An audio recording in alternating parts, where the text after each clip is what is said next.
Ainsi, bien que ces faits se soient déroulés hors de son cadre de travail à La République En Marche, j'ai souhaité le sanctionner parce que je considère grave ce qui s'est passé. J'ai en effet indiqué à Vincent Crasse que, d'une part, son comportement lors du 1er mai a été en total décalage avec l'attitude attendue des salariés de La République En Marche, et notamment ceux chargés de l'accueil et de la sécurité du mouvement, y compris en dehors de leur temps de travail, et, d'autre part, qu'une telle attitude portait atteinte à l'image du mouvement qu'il emploie.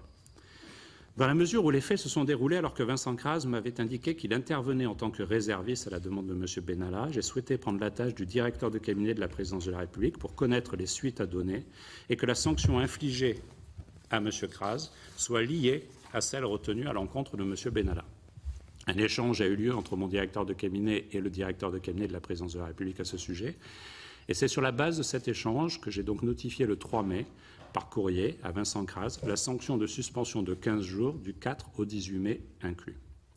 Depuis l'ouverture de l'enquête judiciaire, j'ai adressé vendredi 20 juillet à Vincent Crasse un courrier lui indiquant que La République En Marche lançait une procédure de licenciement à son encontre, fondée sur le trouble objectif au fonctionnement de l'association et l'atteinte portée à son image.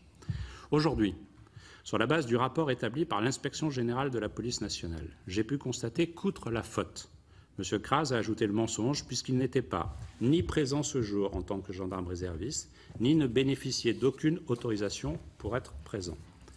Il a été présenté aux autorités comme un collaborateur de M. Benalla, et je note que le rapport de l'IGPN précise que, là encore je cite, « Alexandre Benalla est accompagné, pour la circonstance, d'une seconde personne qu'il présente comme un collaborateur, en l'occurrence Vincent Crasse.